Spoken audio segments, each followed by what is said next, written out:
Ceritanya dibuka di sebuah danau adem ayem, di mana ada bocah namanya Alec lagi asyik mancing. Tiba-tiba, nongol penyihir agak aneh namanya Eldas yang nawarin, "Dek, mau belajar sihir nggak?" Jadilah mereka mulai latihan bareng. Buat pemanasan, si Eldas masang target di depan Alec terus bilang, "Fokus!" Ya, si guru ini ngedongeng seru banget, bikin si Alec ngerasa seolah-olah lagi kejebak dan harus pakai sihir buat nyelamatin teman-temannya. Saking fokusnya, Alec berhasil manggil lingkaran api. Gurunya langsung nenangin, "Sabar, sabar, lemesin dulu." Pas sudah rileks, wush! Bola apinya melesat dan kena target. Mantap! Alec girang banget, karena berhasil nguasain jurus itu, dan bilang ke Eldas kalau rasanya lebih susah dari jurus biasa. Tapi, Eldas ngingetin kalau orang normal butuh sebulan buat belajar satu mantra sihir. Sedangkan Alec cuma butuh sehari doang. Dikasih semangat gitu, si bocah jadi makin pengen belajar jurus-jurus lainnya. Sambil ngingetin buat istirahat, Eldas nyuruh dia udahan latihannya dan lanjut mancing aja seharian. Alec nurut sambil manyun, kecewa karena nggak bisa nambah ilmu lagi. Eldas pun bilang, "Jangan buru-buru, toh dengan bakatnya yang luar biasa, cepat atau lambat, dia pasti jadi penyihir paling top." Alec kaget dan nanya ke Eldas, "Kalau gitu, aku sebenarnya masih perlu diajarin nggak?" Tapi Eldas diem aja. Tiba-tiba, pancing Eldas ditarik ikan gede, dan dia langsung ganti topik. Alec yang geli, lihat gurunya nggak jago mancing, akhirnya bantuin narik ikannya. Mereka berdua narik sekuat tenaga sampai jatuh ngejengkang, tapi berhasil juga. Dapat ikan yang lagi megap-megap. Lihat hasil kerja keras mereka, guru dan murid itu pun ngakak bareng. Besoknya, Eldas ngasih Alec buku buat belajar rumus-rumus sihir. Alec ngerasa pusing. Jadi Eldas mulai ngajarin pola-pola di dalam rumus itu. Hari-hari mereka habiskan buat belajar rumus yang jelimet.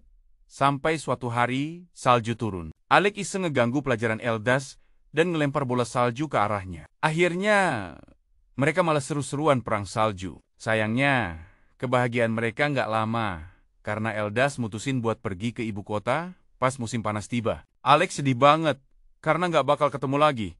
Dan Eldas ngasih peringatan keras buat jangan pernah jadi penyihir istana. Alec yang bingung nanya, kenapa dia malah diajarin sihir? Ternyata, Eldas ngaku kalau itu caranya balas budi atas kebaikan almarhumah ibunya Alec.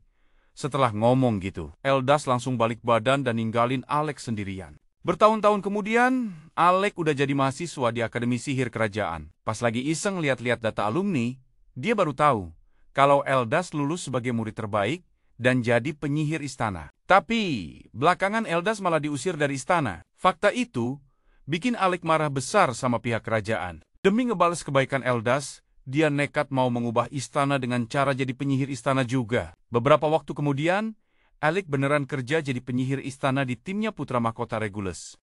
Habis berantem sengit, si pangeran malah balik badan dan mecat dia. Alec kaget dan nanya alasannya.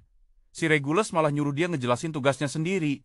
Alec ngejawab kalau tugasnya adalah ngebantu pangeran pakai sihir. Regulus langsung nyindir kalau tugas itu gagal total di pertarungan sebelumnya. Regulus nunjuk-nunjuk, bilang kalau dia itu petarung pedang di garis depan. Sementara penyihir mereka, si Lenny, ngeluarin sihir serangan super kuat, dan si X, sang tanker, ngelindungin mereka dari serangan musuh. Menurut si pangeran, sihir pendukung dan penguat dari Alec itu sama sekali nggak ada gunanya buat tim mereka. Alec coba ngasih penjelasan, kenapa dia cuma pakai sihir pendukung, tapi Regulus keburu motong omongannya, dan ngejek dia lemah. Si Lenny juga ikut-ikutan nyamber, ngatain Alec yang hobinya pasif, dan selalu cari aman. Si Lenny ngaku kalau dari dulu dia benci banget sama sikap pengecut Alec dan nerima dia di tim cuma karena Regulus yang mau. Begitu Regulus terang-terangan nolak Alec, Lenny dan X jadi merasa bebas buat ikut-ikutan ngusir dia. Regulus bilang, tadinya dia lihat ada potensi di diri Alec karena lulus sebagai penyihir istana terbaik. Tapi sekarang dia mikir, kalau Alec itu cuma modal nyogok biar bisa lulus. Sekali lagi, Alec coba membela diri. Tapi Regulus keburu lihat ada belati di pinggangnya dan langsung merebutnya. Dia marahin Alec karena bawa senjata. Katanya rakyat jelata nggak boleh punya yang begituan. Alec bilang itu cuma buat jaga-jaga.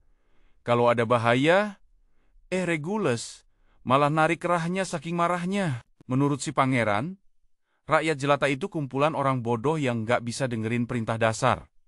Dan Alec cuma bisa diem. Regulus langsung nyopot paksa jubah penyihir Alec bilang kalau dia nggak pantas dapat posisi itu. Kata-kata kasar si pangeran bikin Alec panik dalam diam, dan timnya langsung masuk ke dungeon, ninggalin dia gitu aja. Setelah itu, Alec pulang ke rumah buat mempelajari dungeon tersebut, karena tahu si pangeran nggak punya kekuatan sihir yang cukup buat ngadepin monster kuat di level 30. Alec ngambil langkah ekstra buat ngelindungin dia. Dia berangkat ke ibu kota dan minta izin masuk ke para penjaga kerajaan. Tapi ditolak mentah-mentah, sambil diingetin kalau status penyihir istananya udah dicabut. Pas para penjaga negasin kalau rakyat biasa dilarang masuk, si Lenny nongol dan mulai ngejek Alec lagi. Dia nyebut-nyebut rumor kalau Alec udah masuk ke level 67. Tapi menurutnya itu cuma cerita bohong, biar kedengeran hebat. Pas Lenny mau balik masuk, Alec coba ngikutin, tapi langsung dihalangin sama penjaga. Alec pun ngeluarin gulungan dan mohon-mohon ke Lenny, biar disampein ke pangeran. Lenny balik badan dan ngambil gulungan itu, bikin Alec mikir seenggaknya permintaan kecil ini bakal dikabulin. Tapi, si Lenny malah nyengir dingin, dan nyobek-nyobek gulungan itu di depan mata Alec, terus pergi gitu aja. Dia nyuruh para penjaga buat ngusir Alec. Setelah kejadian itu, Alec balik ke kota dengan perasaan ambiar. Sedih karena usahanya selama 4 tahun buat mengubah istana sia-sia. Pas lagi ngelamun, tiba-tiba pemimpin parti lamanya Yorha mergokin dia lagi berdiri di sana. Alec noleh, dan Yorha langsung lari meluk dia. Mereka berdua akhirnya duduk bareng, dan Alec nyeritain semua yang terjadi. Yorha ngerti banget kenapa temennya itu murung. Dia marah-marah karena istana kerajaan Gardena nggak masuk akal banget, apalagi soal hobi mereka yang suka misah-misahin rakyat biasa sama bangsawan. Alec jadi khawatir ada yang denger. Tapi Yorha nunjukin kalau mereka lagi sendirian. Sebelum makin larut dalam penderitaan Alec, Yorha bilang kalau Alec pasti bakal baik-baik aja. Dan dia malah seneng Alec dipecat dari tim pangeran. Alec jadi bingung. Jadi Yorha ngingetin janji mereka bertahun-tahun lalu buat ngajak dia balik lagi ke timnya. Katanya, dia datang ke ibu kota emang cuman buat ngerekrut Alec. Yorha berdiri dan nanya apa Alec mau gabung lagi sama timnya. Alec yang masih cengoh ditanya lagi sama Yorha yang bilang kalau dia butuh kekuatannya. Alec jadi terharu dan ngingetin kalau dia diusir dari istana karena dianggap nggak berguna. Tapi Yorha malah ketawa dan bilang, itu semua nggak penting. Dia bilang ke Alec kalau seluruh timnya udah nungguin dia balik. Sambil nginget-nginget potensi Alec, Yorha bilang, kalau Alec bisa kok jadi penyihir istana lagi. Kalau emang nggak mau gabung, air mata mulai berlinang di mata Alec, dan dia pun berdiri buat gabung sama timnya Yorha. Yorha senyum dan berharap petualangan mereka ke depan bakal seru. Sambil nyambut Alec kembali ke party mereka yang bernama Lasting Period. Sambil dipegang tangannya sama Yorha, Alec ngerasa seneng banget bisa balik lagi ke teman-teman lamanya. Mereka pun pulang bareng. Pas lagi tidur di kereta, Alec keinget lagi peringatan Eldas buat jangan pernah jadi penyihir istana. Begitu bangun dari mimpi, Yorha ngasih tahu kalau kampung halaman mereka, Fizzle, masih agak jauh. Alec ngangguk tapi tetap melek, yang bikin Yorha jadi khawatir. Alec ngejelasin kalau situasinya sekarang persis sama kayak yang diperingatin Eldas, terus dia ngelamun lagi. Sementara itu, di ibu kota, Pangeran Regulus dapat kabar kalau Alec udah cabut dari kerajaan. Setelah Lenny ngasih tahu kalau Alec sekarang jadi petualang. Regulus ngejek Alec yang katanya jenius, terhebat di Akademi Sihir. Tapi nyatanya pengecut karena kabur. Lenny nawarin minuman buat ngerayain anggota tim baru mereka. Menurutnya, anggota baru ini tambahan yang hebat. Soalnya dia punya bakat cemerlang dari keluarga bangsawan Duke Fornius. Regulus nerima minumannya dan neguk sedikit. Sementara Lenny muji-muji dia dan berlagak seolah-olah mereka bisa naklukin seluruh dungeon. Pas si pangeran mabuk itu ketawa sombong, Alec dan Yorha akhirnya sampai di kampung halaman mereka, Fizzle. Alec seneng banget lihat banyak petualang di sekitarnya. Dan Yorha ngasih tahu kalau mereka bakal menjelajahi dungeon di sebelah barat kota. Sebelum berangkat, Yorha ingat kalau Alec harus didaftarin dulu di guild petualang. Pas mereka masuk ke guild, mbak resepsionisnya ngasih info kalau butuh lisensi khusus buat menjelajahi dungeon yang lebih dalam dari level 30. Mbaknya juga ngejelasin cuman petualang yang udah kedaftar selama 2 tahun yang bisa dapat lisensi itu. Yorha langsung sewot dan nanya ke resepsionis, kenapa anggota timnya, Klazia, nggak ngurusin surat izin buat mereka? Ternyata si resepsionis cerita kalau Klazia malah ngancem-ngancem guild biar suratnya dikeluarin gitu aja. Bikin malu aja kelakuannya. Setelah itu, Yorha duduk buat makan bareng Alec.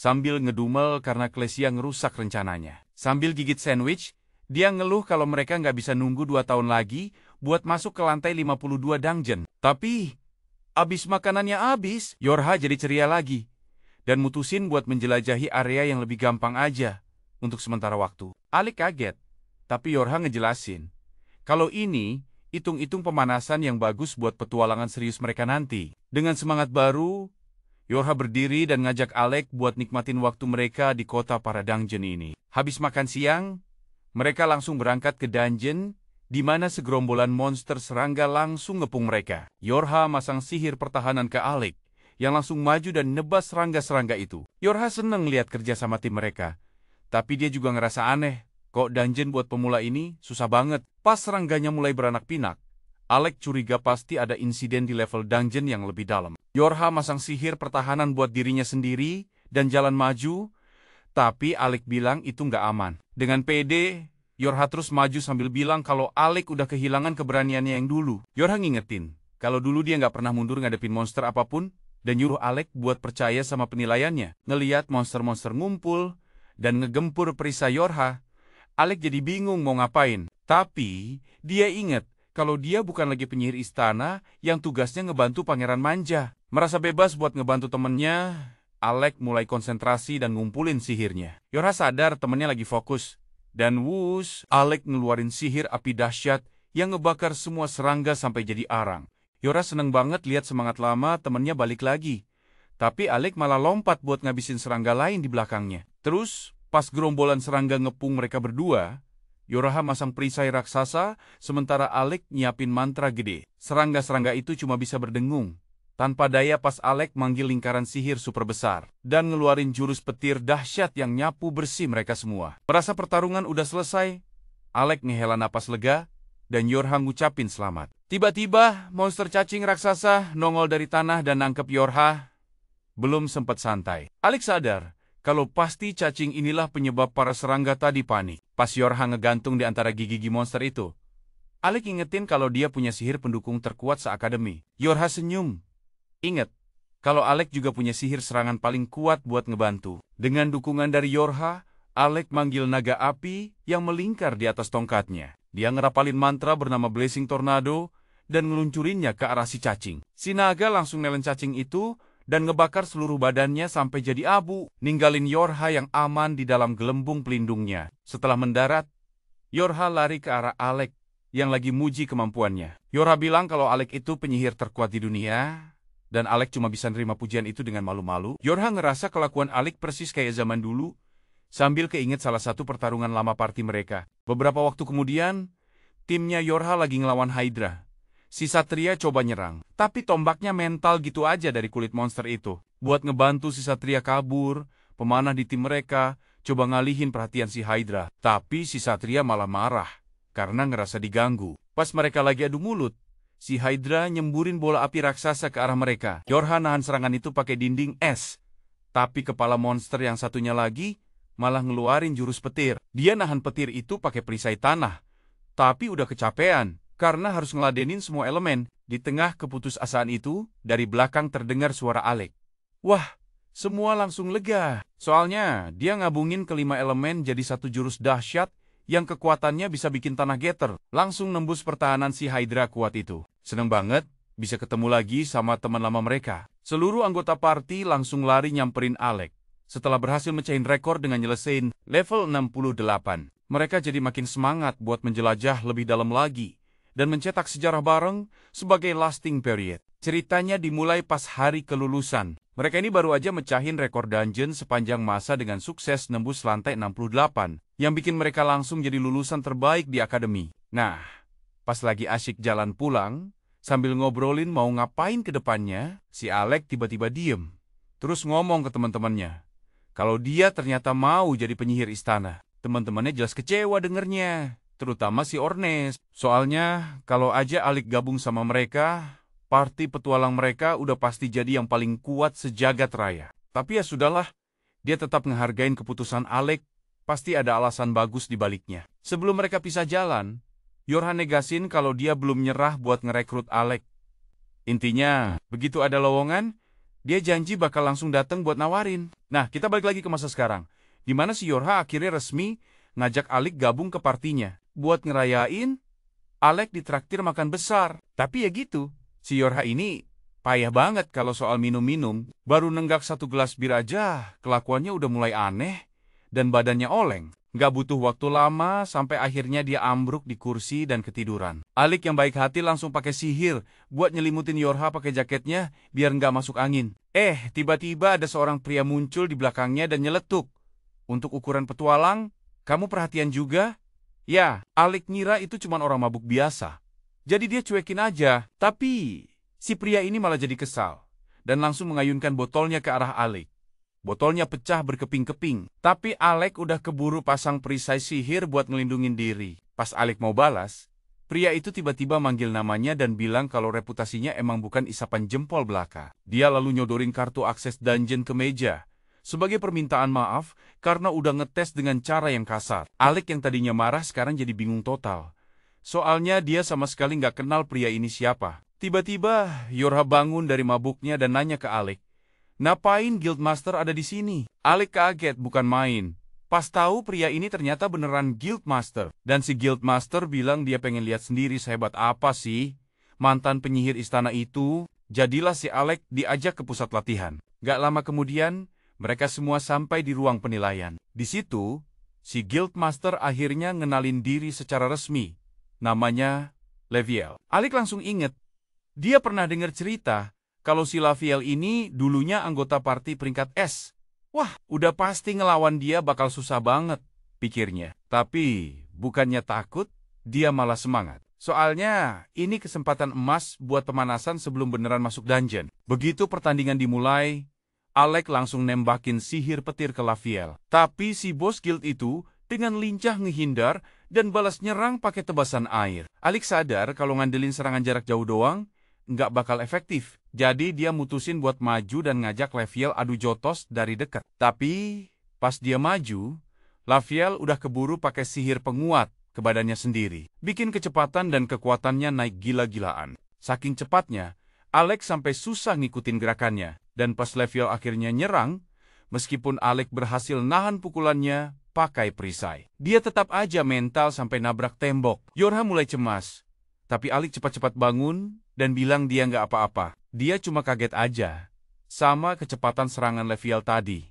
Jadi dia mulai mikirin cara buat ngehindar di serangan berikutnya. Tapi kemudian dia malah ketawa sendiri. Soalnya dia sadar kalau dia bisa ngelakuin lebih dari sekadar menghindar. Dulu waktu di bawah perintah pangeran, Alec dilarang keras buat aktif nyerang. Tapi sekarang sebagai petualang, dia bebas. Dia nggak lagi dibatesin. Cuma buat menghindar dan pakai sihir pendukung. Tongkatnya langsung dia lapisi sihir sampai jadi pedang, terus maju nyerang. Laviel coba nembakin tebasan air lagi, tapi dengan gampang ditebas sama Alec. Laviel lumayan kaget, tapi dia yakin pukulannya nggak bakal bisa ditepis semudah itu. Dia pun ngeluarin sihir penguat lagi dan nerjang maju. Sialnya buat dia, Alec udah nyiapin serangan balasan. Begitu Laviel masuk jangkauan, dia langsung disambut sama sihir petir Alec dengan kekuatan penuh, bikin dia nggak bisa bertahan sama sekali dari serangan Alec berikutnya. Laviel sampai nggak percaya Alec bisa beneran mendaratkan serangan ke dia. Sekarang dia paham kenapa Yorha sering banget muji-muji Alec. Tapi tes ini masih jauh dari kata selesai. Laviel langsung aktifin artefak kunonya yang membentuk sarung tangan raksasa di tangannya. Sekali nonjok aja, tanah langsung bolong gede. Alec sadar kalau kena satu pukulan aja, bisa gawat. Jadi dia harus super hati-hati. Tapi, nyerah, jelas, bukan pilihan.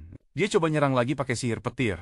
Tapi kali ini serangannya hampir nggak ada gunanya buat ngelambatin Laviel. Ternyata, kemampuan spesial artefak Laviel itu bisa nyembuhin luka seiring waktu. Jadi, makin lama pertarungan ini, makin kecil kemungkinan Alec buat menang. Dia harus bisa ngehentiin proses penyembuhan Laviel. Jadi dia nyerang terus-terusan.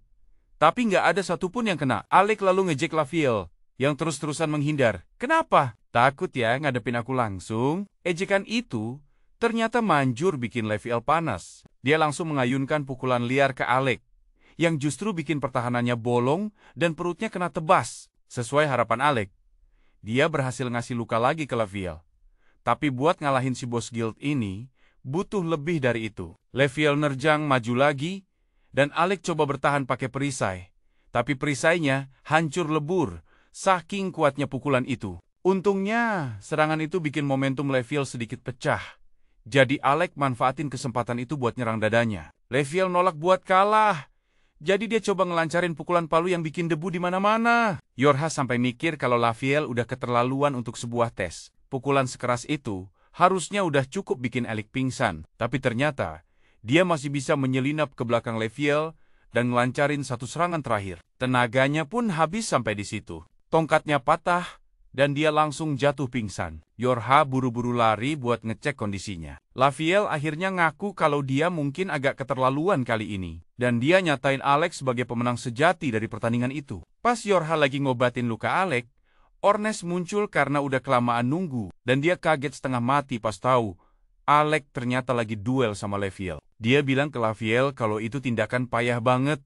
Pakai senjata pamungkas cuma buat latih tanding. Tapi Leviel bilang dia cuma sedikit kebablasan. Yang jelas, sekarang dia yakin 100% kalau Alec memang pantas masuk dungeon. Jadi, dia ngasih kartu akses dungeon dan apapun yang Alec butuhin. Asal Alec janji nggak bakal nuntut dia gara-gara kejadian ini. Meskipun hasilnya nggak terduga, Ornes tetap ngucapin selamat ke Alec karena udah lulus dari tes yang nggak adil ini. Tapi karena Alec masih pingsan, mereka bawa dia masuk dan baringin di sofa buat istirahat. Sekarang, mereka semua udah dengar cerita soal ketidakadilan yang harus dialami Alec selama jadi penyihir istana. Dan jujur aja, hebat banget dia bisa bertahan selama itu. Istana itu isinya orang-orang sombong yang gak suka lihat rakyat biasa. Jadi Alec pasti udah kerja keras luar biasa buat mempertahankan posisinya. Tiba-tiba, resepsionis nerobos masuk, nyariin guildmaster dan bilang ada kabar buruk. Leviel pun pamit ke yang lain karena ada urusan.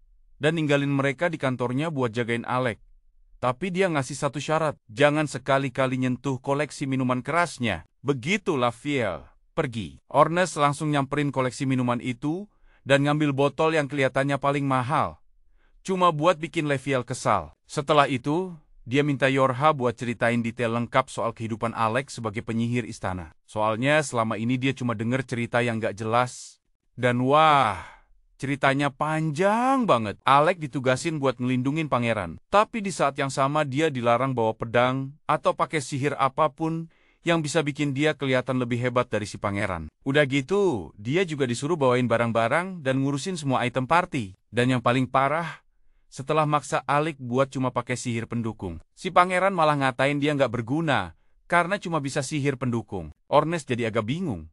Soalnya setahu dia keahlian Alec itu sihir serangan. Yorha pun ngejelasin kalau Alec sengaja belajar sihir pendukung mati-matian cuma buat nyenengin si pangeran. Padahal itu bukan bidangnya sama sekali. Setelah tahu semua penderitaan yang dialami Alec gara-gara si pangeran, Ornes marah besar. Begitu Alec bangun, dia langsung ngusulin buat nunda penjelajahan dungeon dan pergi ke kerajaan buat ngehajar pangeran brengsek itu. Alec nyuruh Ornes buat tenang. Meskipun dia kesal sama perlakuan yang dia terima, marahnya nggak sampai pengen balas dendam ke pangeran. Tapi, Ornes lebih dari siap buat ngewakilin kalau Alec mau. Alec lalu naruh tangannya di bahu Ornes dan bilang nggak usah khawatir. Karena selama dia bisa berpetualang sama teman-temannya, dia nggak peduli sama hal lain. Lagian, dia yakin karma bakal datang sendiri ke pangeran itu. Apalagi sekarang nggak ada lagi yang beresin semua kekacauannya. Dengar itu, Ornes dapat ide cemerlang. Dia bilang ke Alec, mereka cuma perlu jadi petualang terhebat di dunia. Nanti,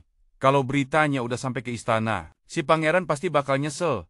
Udah ngebuang Alec, dan pas pangeran itu mulai mohon minta Alec kembali, saat itulah Alec bisa natap matanya langsung dan nolak dia dengan hinaan sebanyak yang dia mau. Alec ngaku kalau ide itu kedengarannya menarik. Dia pun tos sama Ornes, berjanji kalau mereka bakal jadi party terkuat bersama-sama. Sementara itu, di ruangan lain, seorang anggota party peringkat S lagi diobatin sambil ngasih laporan ke Guildmaster soal misinya. Misinya gagal total, dan sisa teman-temannya masih kejebak di dalam dungeon. Jadi, Kresia minta Leviel buat ngebentuk tim penyelamat. Leviel langsung ngadain rapat darurat, tapi karena waktunya mepet. Orang yang tersedia cuma mereka yang kebetulan lagi ada di guild. Dia ngasih tahu semua orang kalau mereka bakal ngebentuk tim buat nyelamatin anggota party. Kreja yang sekarang kejebak di lantai 64 dungeon. Semua petualang di situ langsung saling pandang dengan cemas. Soalnya mereka semua tahu betapa berbahayanya lantai itu. Tapi pas rapat lagi berlangsung, Alec masih duduk sendirian di kantor Guildmaster. Waktu Cresia datang, dia nemuin Alec lagi sendirian dan nanya kabarnya. Tapi ngelihat luka-lukanya, jelas banget kabarnya. Lagi nggak baik-baik aja. Cresia nanya kenapa dia di situ. Padahal ada rapat penting. Tapi Alec bilang dia nggak mau ganggu. Soalnya semua yang di rapat itu petualang peringkat A.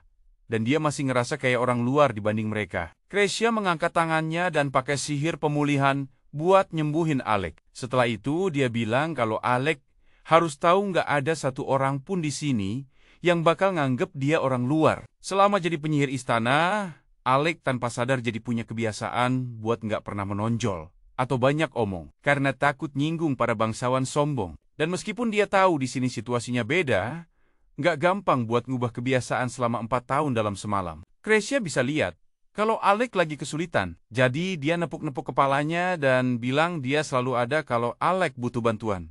Yang bikin Alec merasa jauh lebih baik. Beberapa saat kemudian, Ornes dan Yorha kembali. Ornes bilang ke Alec kalau mereka baru aja dapat alasan yang pas buat masuk ke dungeon. Dia ngejelasin detailnya ke Alec dan bilang kalau tempat yang bakal mereka tuju itu julukannya Pembunuh Tank. Julukan itu dikasih karena di dalam sana, semua jenis sihir penyembuh sama sekali nggak berfungsi. Jadi satu-satunya cara buat pulih cuma ngandelin ramuan. Alec kaget dengar Cresia setuju sama misi ini. Padahal sihir penyembuh itu salah satu keahlian utamanya. Tapi sebenarnya Cresia juga benci banget ide buat pergi ke sana. Dia cuma kepaksa nerima karena Ornes terus-terusan maksa. Bilang kalau ini bakal jadi misi awal yang bagus buat tim mereka. Alec jadi sedikit khawatir kalau dia nggak bakal cukup kuat buat ngebantu. Tapi Yorha bilang, justru dialah tulang punggung dari operasi ini. Seluruh operasi mereka bakal bergantung penuh sama sihir Alec. Jadi tanpa dia, misi ini benar-benar mustahil buat dilakuin. Misi utamanya adalah nyelamatin rombongan yang kejebak di lantai 64. Kalau mereka nekat lewat jalur normal, dijamin bakal telat banget. Untungnya, mereka punya benda sakti ini. Ketua guild ngasih mereka sebuah dungeon core, item yang fungsinya kayak tiket tol, buat ngelewatin para bos sampai ke lantai tempat item itu ditemuin. Nah, yang mereka pegang ini hasil oleh-oleh dari Krista. Jadi harusnya jalan ke lantai 64 bisa lebih gampang. Tapi ya tetap aja nggak boleh lengah. Menurut gosip, bos di lantai 64 itu jenisnya monster undead. Jadi mau nggak mau mereka harus ngandelin sihir serangan. Karena itu, semua sepakat nyuruh Alec buat mode hemat daya dulu. Energinya harus diirit-irit. Sampai waktunya duel lawan si bos undead. Alec sempat nanya, serius nih gue nonton aja di awal-awal. Si Ornes langsung yakinin kalau ini strategi paling pas. Soalnya bahaya banget. Kalau sampai energi Alec habis, pas lagi genting-gentingnya. Rombongan ini langsung teleportasi ke lantai 64. Begitu sampai, mereka langsung disambut sama panitia penyambutan dari gerombolan tengkorak. Nggak pakai lama, Ornes langsung tancap gas maju paling depan, nyikatin para tengkorak itu pakai tombaknya. Yorha sampai teriak nyuruh Ornes nungguin. Soalnya dia harus ada di dekatnya buat masang sihir pertahanan. Tapi ngelihat gayanya, kayaknya si Ornes nggak butuh-butuh amat. Sambil jalan santai di belakang, Alec dan Cresia ngobrol. Alec kaget juga pas tahu kalau Ornes ternyata punya artefak. Sama kayak si Leviel Stance. Cresia ngejelasin kalau itu sebenarnya cuma tombak yang dikasih sihir ketajaman sama anti patah level 3. Tapi buat orang modelan Ornes, yang begitu aja, udah lebih dari cukup. Suasana mulai agak ngebosenin.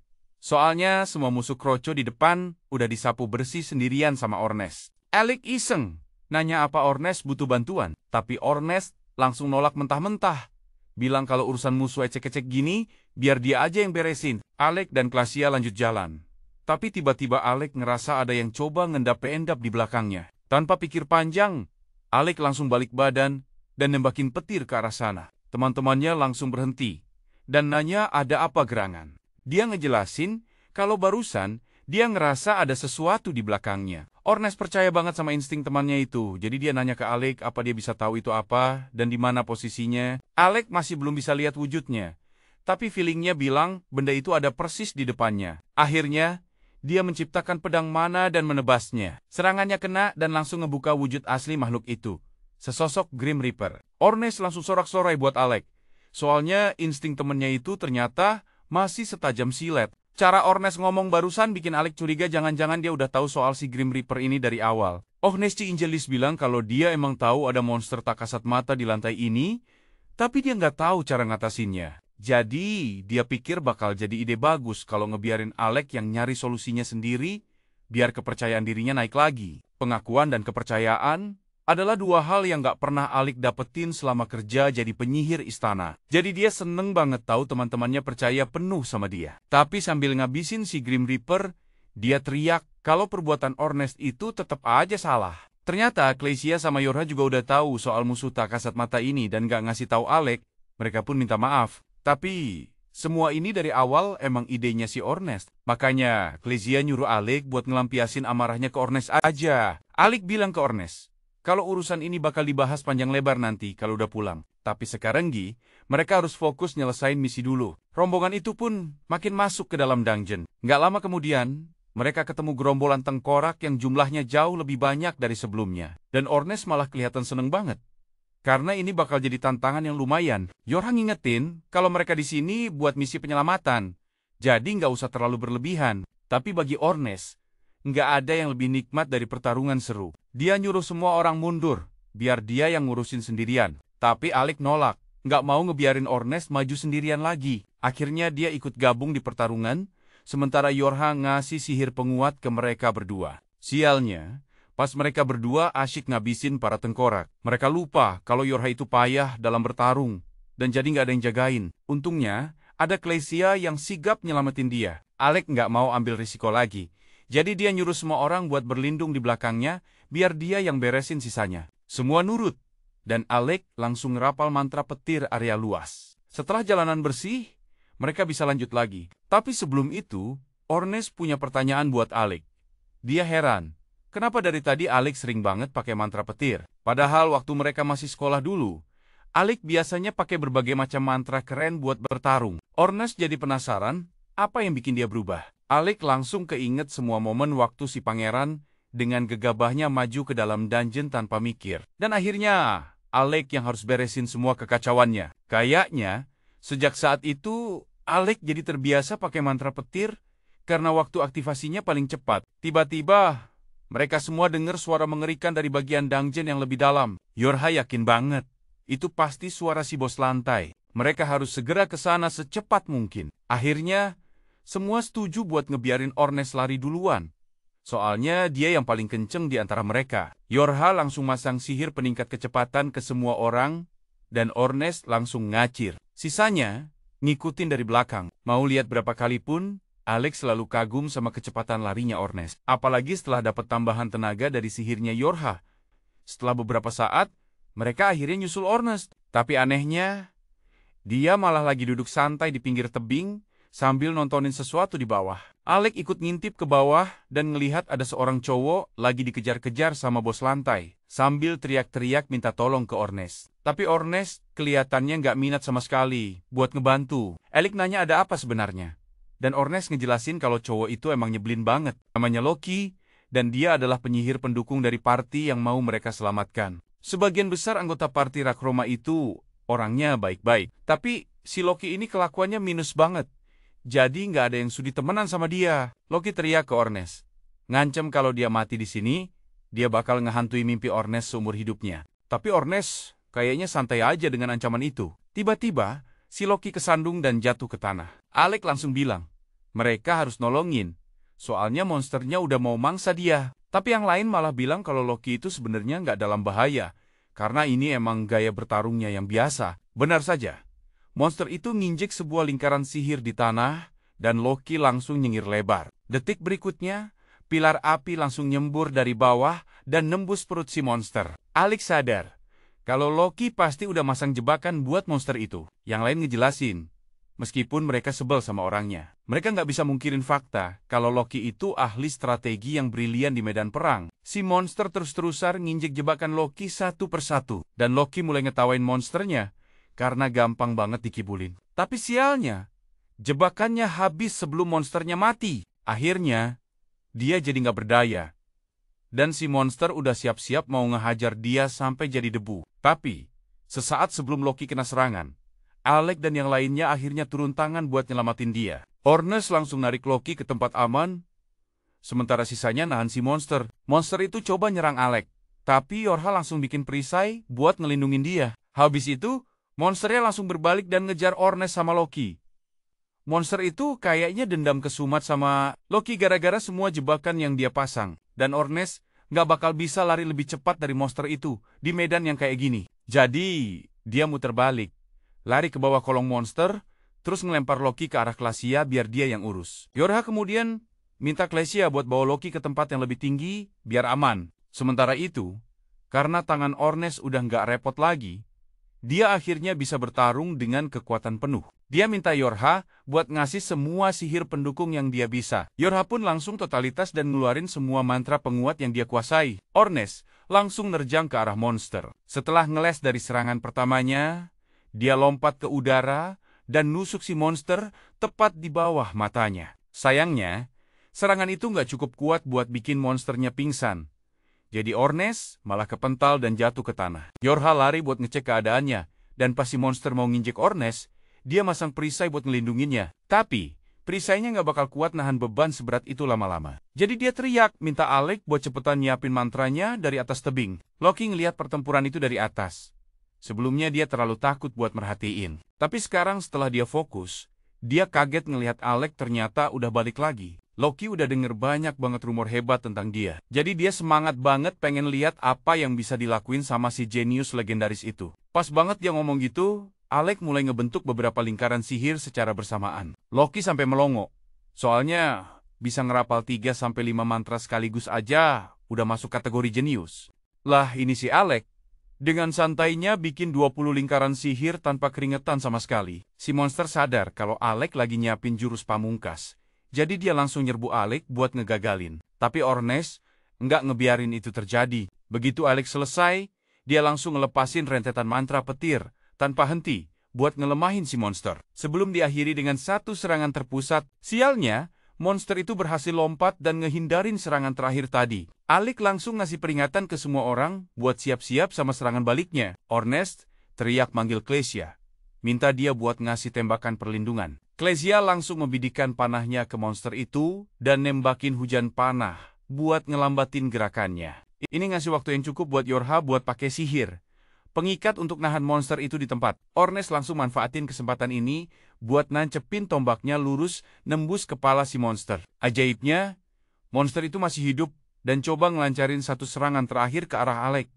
Tapi itu adalah kesalahan terbesar yang bisa dia buat. Karena Alec punya mantra yang pas banget buat situasi kayak gini. Gurunya ngajarin mantra ini bertahun-tahun yang lalu. Dan sejak saat itu, cuma Alec satu-satunya penyihir yang bisa menggunakannya. Dengan sihir pembalik, serangan si monster dipantulkan balik dengan kekuatan penuh, menciptakan ledakan dahsyat. Setelah monsternya gosong, Ornes lompat dan ngasih serangan penutup, ngebebelah kepala monster itu jadi 2. Setelah pertarungan selesai, Loki nyamperin dan ngucapin selamat ke semua orang atas kerja bagus mereka. Dia terkesan banget sama aksi Alec, dan bilang kalau dia udah denger banyak soal kehebatan penyihir istana itu. Kayak gimana dia pernah ngalahin seekor Hydra, cuma dengan satu mantra. Alec berterima kasih atas pujiannya. Tapi dia ngasih tahu Loki kalau dia sebenarnya udah bukan penyihir istana lagi. Loki kaget banget dengernya. Menurut dia, para petinggi di istana kerajaan itu pasti bodoh banget. Kalau sampai mecat orang berbakat kayak Alec, dia berterima kasih karena Alec dan yang lain udah nyelamatin dia. Tapi sekarang sisa timnya mungkin masih sibuk ngelawan bos lantai yang lebih alot. Semua orang kaget pas dengar ada bos lantai kedua. Loki ngejelasin kalau waktu partinya sampai di sini, ternyata ada lebih dari satu bos lantai. Mereka nggak bisa ngelawan dua-duanya sekaligus. Jadi tugas Loki adalah mancing perhatian bos yang otaknya lebih cetek. Tugasnya adalah membawa bos itu menjauh supaya sisa timnya bisa ngurusin bos yang satunya lagi. Seorang satria berbaju zirah hitam. Tapi karena lantai ini penuh sama undead, bisa jadi itu cuma baju zirah yang kesurupan. Kalau memang begitu, serangan fisik nggak bakal terlalu mempan. Jadi kesempatan terbaik mereka buat ngalahinnya adalah pakai sihir. Loki ngasih Alec sebuah artefak berbentuk salib. Karena dia bisa lihat kalau Alec jago dalam pertarungan jarak dekat. Dia sering bikin dirinya kelihatan kayak ancaman terbesar, sekaligus target termudah buat dihabisi. Dengan cara itu, dia bisa ngecoh musuh. Alec kaget Loki bisa nyimpulin semua itu cuma dengan nonton. Dia bertarung beberapa menit. Tapi sebagai ahli strategi, emang udah tugasnya Loki buat jadi orang yang jeli. Dia bilang ke Alec kalau artefak di tangannya itu namanya Sword. Dan Alec boleh milikin itu gratis. Tapi dengan satu syarat, Klesia sama Ornes langsung gak suka dengernya. Soalnya nggak mungkin Loki ngasih barang berharga gitu, tanpa ada udang di balik batu. Loki bilang syaratnya nggak berat-berat amat.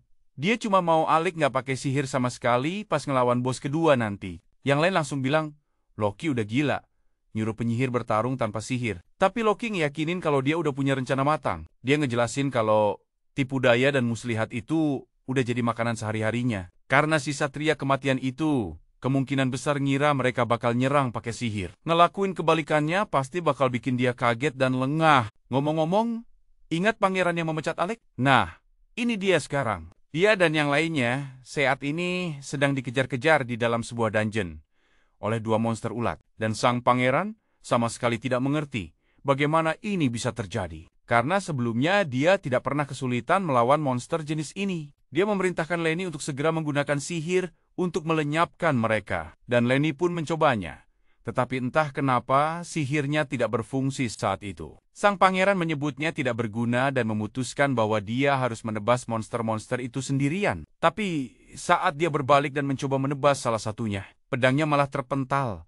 Dan pada saat itulah dia sadar kalau kemampuannya mungkin sudah tumpul. Lenny kemudian meraih sang pangeran dari lantai setelah dia dihajar dan mulai berlari menuju pintu keluar. Selama itu, sang pangeran mencoba mencari tahu apa yang salah. Dulu, ayunannya jauh lebih kuat. Dan setelah dipikir-pikir, dia menyadari bahwa penurunan kekuatannya terjadi tepat di sekitar waktu dia menendang Alec keluar dari tim. Namun, bukannya menerima bahwa Alec sebenarnya berkontribusi pada tim. Sang pangeran malah sampai pada kesimpulan bahwa Alec pasti telah mengutuknya untuk balas dendam. Setelah berhasil kabur dari dungeon, pangeran pergi menemui salah satu penyihir kerajaan. Namanya Vogan Fornius. Tujuannya untuk memeriksa apakah ada kutukan yang menempel padanya. Setelah pemindaian sihir singkat, Vogan memberitahunya tidak ada kutukan apapun. Sang pangeran tidak percaya, karena mustahil dia akan kesulitan membersihkan lantai ke-30 jika Alec tidak mengutuknya. Tapi Vogan tahu ada medan anti-sihir di lantai ke-30. Jadi dia bilang pada pangeran bahwa dia mungkin hanya merasa lebih lemah karena sihir pendukungnya tidak bekerja. Sang pangeran mendengus dan berkata bahwa semua sihir pendukung adalah sampah tak berguna yang diandalkan oleh para pengecut seperti Alec. Vogan berusaha keras untuk tetap tenang menghadapi omong kosong total yang dilontarkan pangeran. Namun, dia merasa aneh bahwa Alec tidak memperingatkan pangeran tentang medan anti-sihir di sana sebelumnya. Mengingat Alec adalah murid legendaris yang berhasil mencapai lantai ke-68. Sang pangeran tertawa dan memberitahu Vogan bahwa tidak mungkin si bodoh seperti Alec benar-benar mencapai sesuatu seperti itu. Jadi, itu mungkin hanya rumor yang disebarkan oleh rakyat jelata di antara mereka sendiri. Logan bahkan tidak repot-repot mencoba mengoreksi sang pangeran. Karena tidak ada obat untuk kebodohan yang sombong. Tetapi tiba-tiba seorang penjaga memasuki ruangan untuk memberitahu pangeran bahwa raja ingin berbicara dengannya mengenai situasi dengan Alec. Pangeran tersenyum, karena dia pikir ayahnya akan memihaknya. Tetapi, begitu dia tiba, raja mulai menceritakan sebuah kisah tentang Eldas.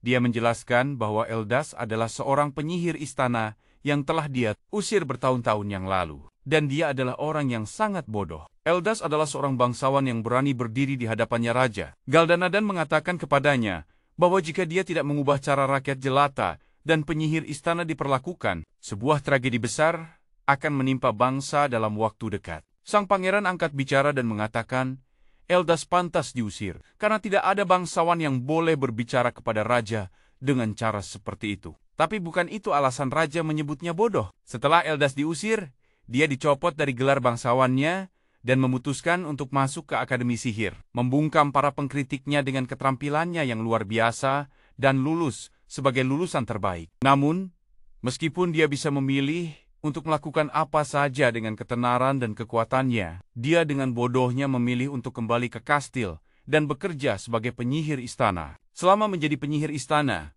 dia terus mengatakan kepada raja bahwa rakyat jelata tidak berharga dan dia perlu mengubah cara memperlakukan mereka. Sampai akhirnya dia menghilang setahun kemudian. Raja tidak terlalu memikirkan kata-kata Eldas pada saat itu. Tetapi akhir-akhir ini dia mulai bertanya-tanya, apakah Eldas mungkin benar? Itulah sebabnya dia memerintahkan pangeran untuk menjelajahi dungeon. Dia ingin melihat apakah para bangsawan benar-benar lebih baik dari rakyat jelata. Tapi mengingat kondisi pangeran, sepertinya dia salah.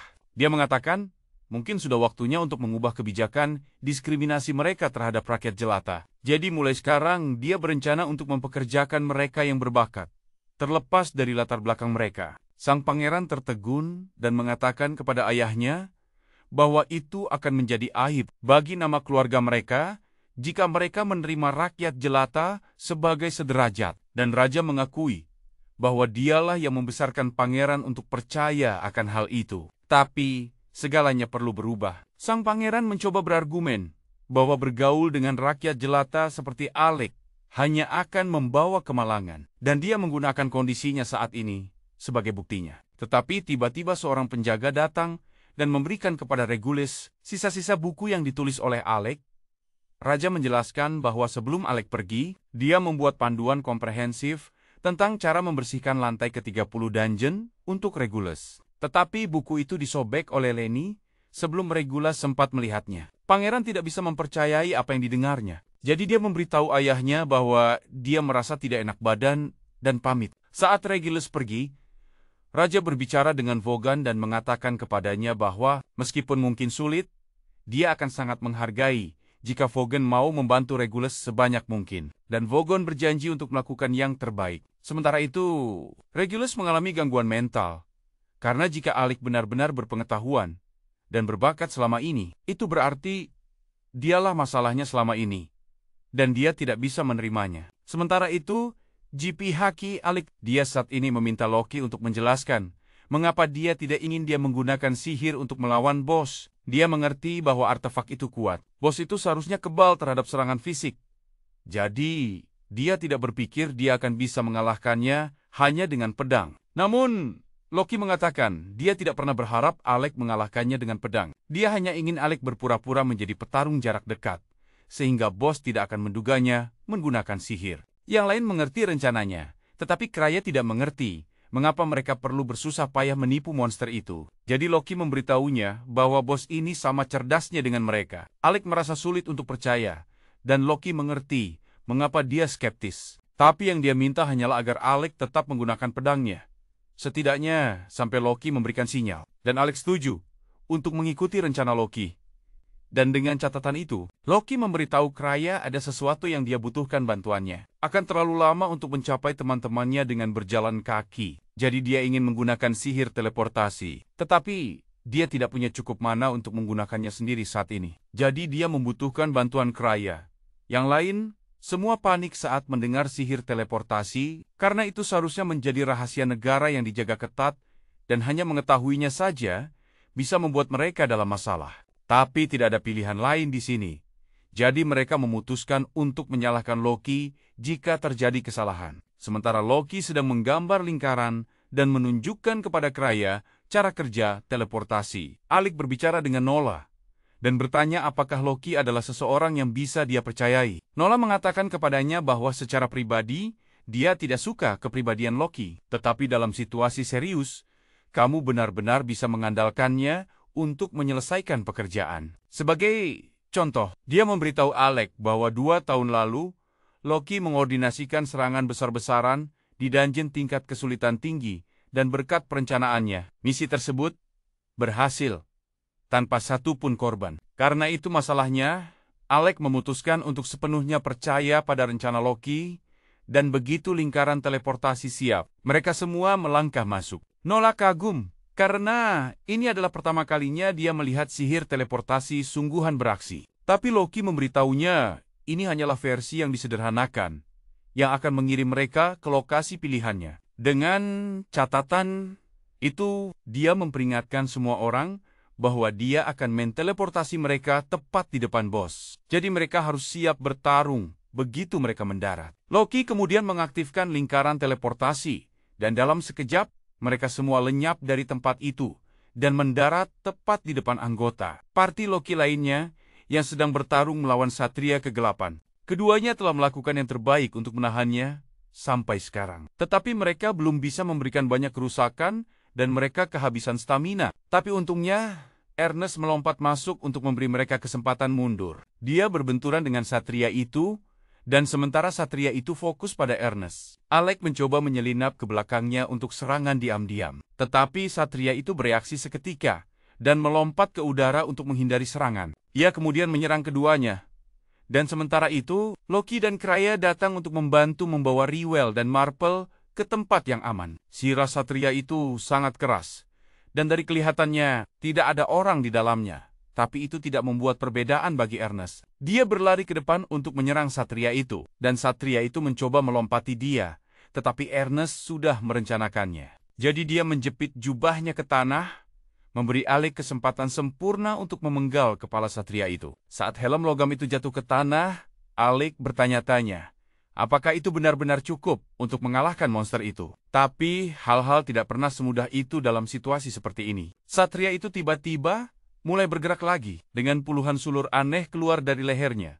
Dan jelas bahwa ini pasti seorang dulahan tanpa kepala. Dan itu pasti berarti monster yang mereka bunuh sebelumnya adalah tunggangannya. Alex sempat melamun sejenak di sana. Dan pada saat dia sadar kembali, dia mendapati dulahan sudah di udara di atasnya, bersiap untuk menyerang. Dia mengangkat pedangnya untuk membela diri, tetapi dia nyaris tidak bisa menahan serangannya. Monster itu jauh lebih kuat dan lebih cepat dari sebelumnya. Jadi Alex menyadari monster itu pasti menahan diri sebelumnya, dan itu berarti pertarungan akan semakin sulit dari sini. Tapi untungnya dia tidak harus menghadapinya sendirian. Sementara Alec berhadapan dengan satria itu, Nola terus memberikan buff pada Ernest, dan begitu dia siap, dia melesat maju dan menyerang satria dengan kekuatan penuh, memberi Alec kesempatan untuk memukulnya mundur. Alec tidak percaya betapa tahannya zirah makhluk itu, dan jika pedang ini bukan artefak, pasti sudah lama hancur berkeping-keping karena kekuatan pukulan satria itu. Belum lagi fakta bahwa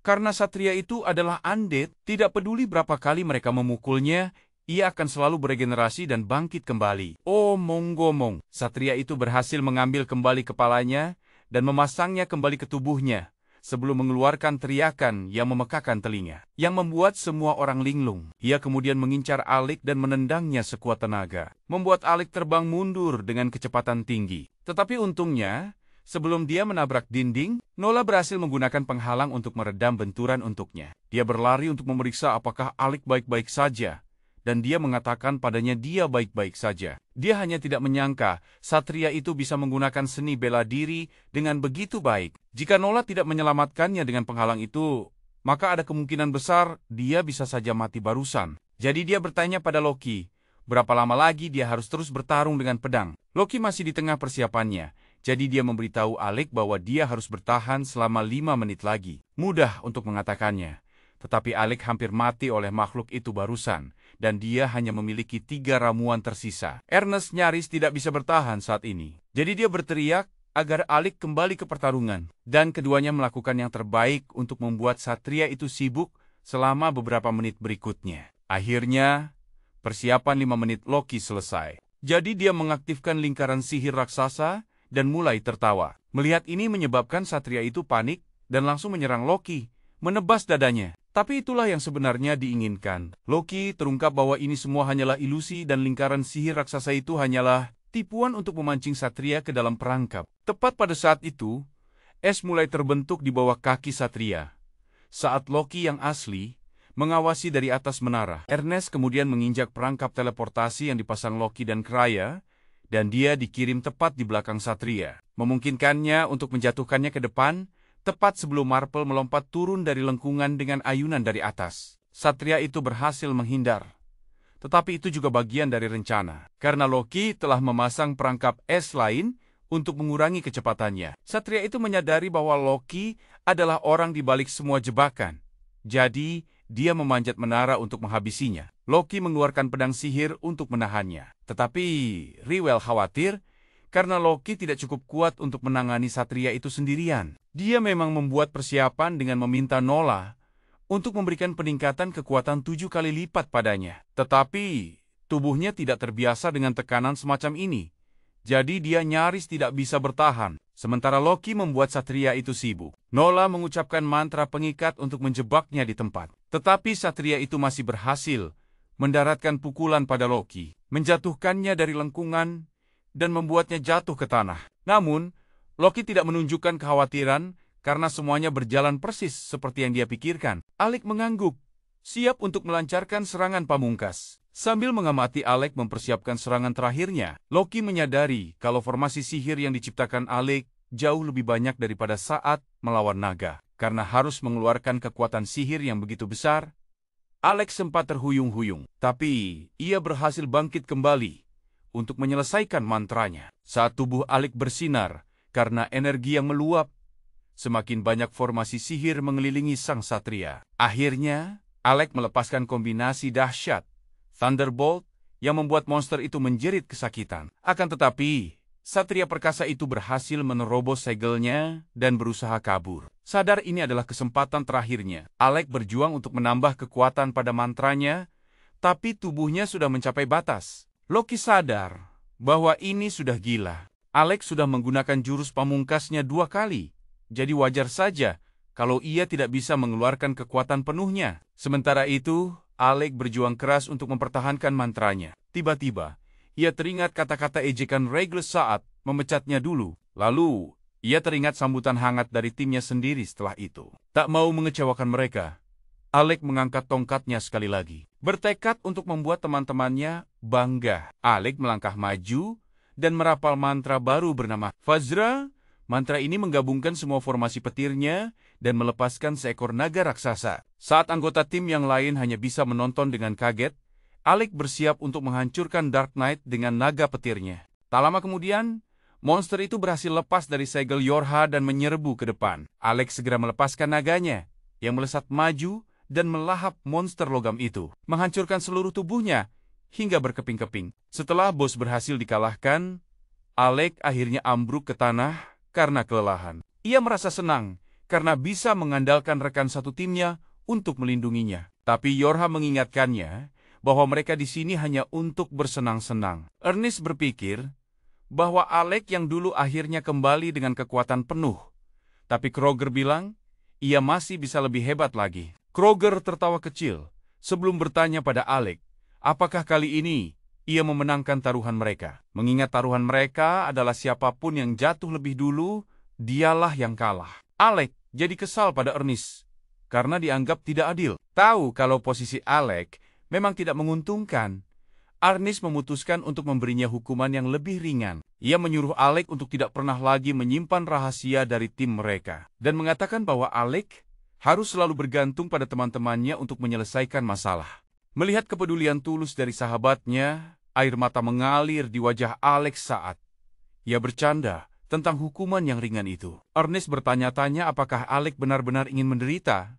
Jadi Alec memutuskan untuk tidak mencari gara-gara. Saat Alec merasa bersyukur memiliki teman-teman yang luar biasa, Ruel dan Marbel berjalan mendekat. Ruel berterima kasih pada Alec karena telah menyelamatkan nyawa seluruh timnya sambil memperkenalkan diri sebagai pemimpin party. Tiba-tiba, Marbel muncul entah dari mana dan mencium pipi Alec yang sontak membuat Yorha cemburu. Marbel berterima kasih atas bantuannya dan mengundangnya untuk menjelajahi dungeon bersama partinya. Yorha mengingatkannya bahwa Alec adalah milik timnya, sementara Loki memuji penampilannya yang luar biasa. Saat Loki berterima kasih pada tim karena telah menyelamatkan nyawanya, Ernest dan Kroger mulai menggodanya untuk memberikan sesuatu sebagai balasannya. Merasa tertekan, Loki akhirnya setuju, sambil bertanya-tanya mengapa mereka berdua bekerja sama untuk membulinya. Lalu Loki berbalik, mengira parti itu ingin ia memberikan surat rekomendasi untuk mereka. Alec bertanya-tanya, apa gunanya surat itu? Ruel pun menjelaskan bahwa untuk bisa dipromosikan ke peringkat S, semua parti peringkat A membutuhkan surat rekomendasi dan persetujuan dari Guild Master. Ia meyakinkan Alec bahwa ia sendiri yang akan menulis surat rekomendasi itu, dan Ernest berpikir lebih baik mengirim Ruel daripada Loki. Merasa diserang, Loki bertanya, apakah semua orang begitu membencinya? Dan benar saja, setiap orang mengangguk, menertawakan penderitaannya. Setelah diskusi mereka selesai, Alec menuju ke tempat ia mengalahkan satria itu dan mengambil inti monsternya. Setelah inti monster diambil, parti Ruel mengucapkan selamat tinggal dan meninggalkan dungeon. Mereka memuji parti Lasting Period atas kemampuan mereka yang luar biasa. Dan mereka semua tersenyum, merayakan pekerjaan yang selesai dengan baik. Setelah itu. Party kembali ke guild, di mana Alec mendapatkan hadiahnya dari petugas guild. Petugas itu melepasnya, pergi setelah memuji penampilannya. Tak lama, Alec bertemu dengan guildmaster yang memberitahunya bahwa ada pengunjung dari Galdana. Saat Alec bertemu dengan pengunjung ini, ia baru tahu kalau orang itu adalah Vogan. Vogan bertanya, apakah Alec sengaja menyembunyikan kemampuannya agar sang pangeran mati? Namun, Alec mengingatkannya bahwa pangeran kecil yang manja itu tidak akan mau mendengarkannya, yang langsung membungkam Vogan.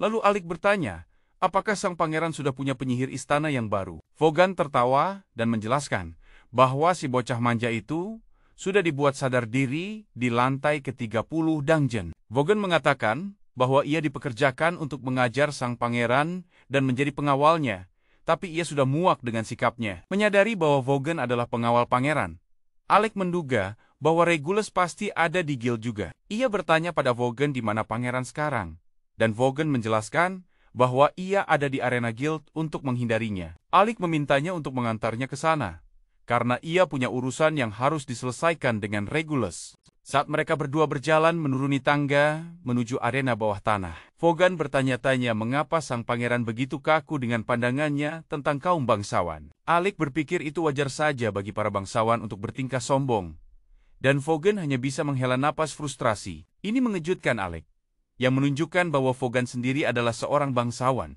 Namun Vogan mengatakan bahwa ia tidak peduli dengan status yang tidak berarti, dan ia benci cara berpikir Regulus. Tak lama, mereka memasuki arena di mana Alec menemukan sang pangeran berdiri di tengah kepulan debu. Saat Regulus berbalik, ia menatap tajam ke arah Alec dan mengungkapkan apa yang dikatakan raja kepadanya. Alec terkejut bahwa raja yang tegas itu ternyata ingin mengubah istananya. Tetapi Regulus mengatakan bahwa ia hanya akan menerima perubahan itu karena diperintahkan oleh ayahnya. Ia menunjuk Alec dengan marah, berteriak bahwa rakyat jelata rendahan tidak pantas bekerja dengan bangsawan suci sepertinya. Frustrasi karena ia tumbuh sepanjang hidupnya dengan berpikir bahwa ia lebih baik dari semua orang. Regulus mulai berteriak dan mencengkeram kerah baju Alec saat sang pangeran meneteskan air mata. Kewalahan oleh emosi, Alec mengakui bahwa ia tidak bisa memahami perasaannya. Namun, ia mengatakan pada si bocah manja itu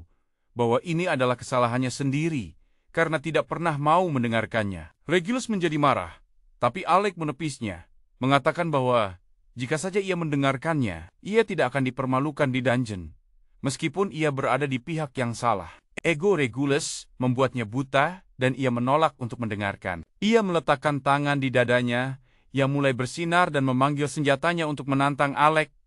Regulus memberitahu Vogan bahwa ia tidak berpikir raja benar, dan Vogan mengangguk sambil mendengarkan. Sang pangeran menyuruhnya untuk membuat raja mengubah keputusannya. Jika ia bisa mengalahkan Alec dan membuktikan keunggulan kaum bangsawan, setelah pengumumannya, Regulus menyerang Alec, yang berhasil menangkis serangannya. Alec merasa terkejut karena Regulus beralih menggunakan pedang kembar, dan sang pangeran mengatakan itu hanyalah artefak kuno. Ia mengingatkan Alec bahwa Alec sendirilah yang menyuruhnya untuk berhenti menggunakan pedang yang lebih berat. Alec pernah menyarankan Regulus untuk beralih ke pedang kembar yang lebih kecil, karena akan lebih mudah digunakan. Dengan tubuhnya yang lebih mudah, bahkan setelah mengikuti nasihatnya, sang pangeran tetap jatuh ke tanah saat Alec menghindari serangannya. Melihat semangat tiba-tiba dari sang pangeran, Alec bertanya pada Vogan, apakah ia yang mendorongnya untuk melakukan ini? Sang pengawal dengan tenang memberitahu Alec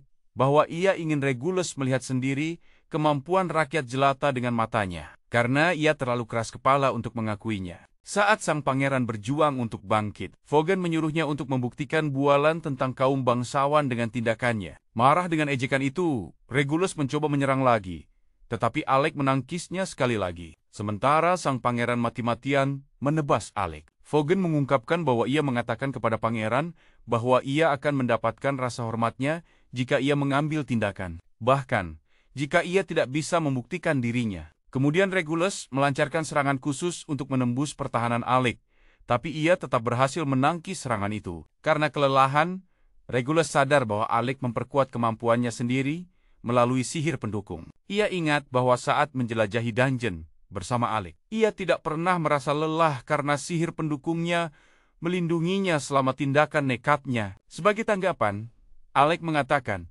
bahwa ia hanya melakukan tugasnya. Tapi Regulus mengungkapkan bahwa ketika ia pergi ke dungeon setelah memecatnya, ia selalu kalah telak setiap saat. Frustrasi dengan kekalahan beruntunnya, Regulus akhirnya membaca catatan Alec. Meskipun itu sangat menyakiti egonya yang besar. Regulus mengakui bahwa catatan Alec sempurna dan sangat teliti. Hal itu membuat Regulus benar-benar frustrasi karena Alec bahkan bisa memprediksi apa yang akan ia lakukan dalam situasi berbahaya. Jadi ia berpikir bahwa Alec adalah seorang jenius sejati. Sayangnya, meskipun mengakui kemampuan Alec, Regulus mengatakan bahwa ia tetap ingin mengalahkannya. Ia menantang Alec untuk menganggapnya serius.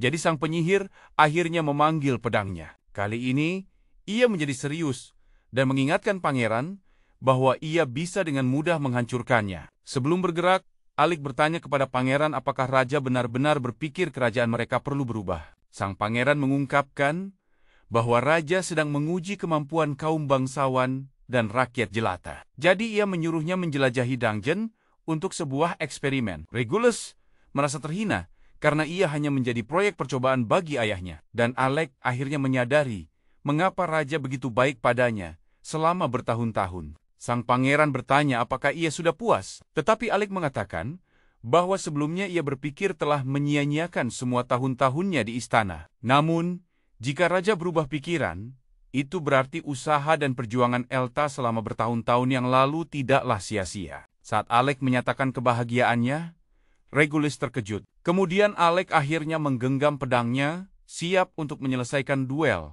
Tiba-tiba, ia muncul di hadapan Regulus dalam sekejap dan mengangkat pedangnya. Saat pangeran manja itu bergidik ketakutan, Alec menjatuhkan pedangnya di depan Vogan. Begitu debu mereda, Regulus hanya bisa menatap Alec dari tanah. Ia dengan marah bertanya, mengapa Alec tidak memukulnya?